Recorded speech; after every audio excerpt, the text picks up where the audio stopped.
डायबिटीजमध्ये sugar level maintain करण्यासाठी या 5 सुपरफूडचा समावेश करा. पहिलं, मेथीदाणे. मेथीदाणे हे रात्री भिजत ठेवून सकाळी उपाशी पोटी चावून चावून खावे, त्यासोबत त्याचं पाणी सुद्धा प्यावं. यामध्ये भरपूर प्रमाणामध्ये अँटीऑक्सिडंट्स असतात. हे गट डिटॉक्स करणारे आहेत. शिवाय इन्शुलिनची सेन्सिटिव्हिटी सुद्धा वाढवतात. ज्यांना पित्ताचा त्रास आहे यांनी याचं रोज रोज सेवन करू नये.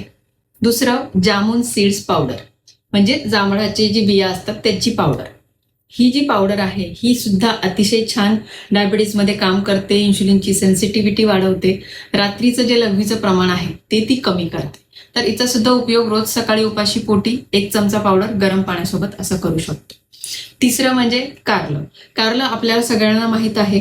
कारल्याचा ज्यूस घ्यायचा असेल तर तो सकाळी उपाशी पोटी घ्यावा, आणि जर कारल्याची भाजी घ्यायची असेल तर आठवड्यातून एकदा त्या भाजीचा समावेश करावा. तर ह्यामुळे सुद्धा शरीरातली उष्णता वाढण्याची शक्यता असते. चौथं म्हणजे मोरिंगा लिव्स पावडर, म्हणजे शेवग्याच्या पानांची पावडर. हिचा सुद्धा समावेश रोज सकाळी उपाशी पोटी 1 चमचा गरम पाण्यासोबत करू शकतो. हिच्यामध्ये सुद्धा भरपूर अँटीऑक्सिडंट्स आहे. डायबिटीससाठी हे बेस्ट औषध आहे.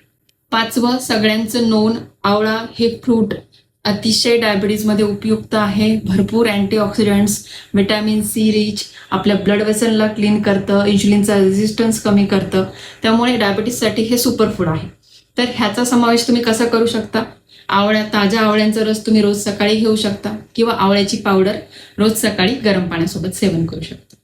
ही जी सगळी औषधं आहेत, ही सगळी औषधं एका वेळी घेऊ नका.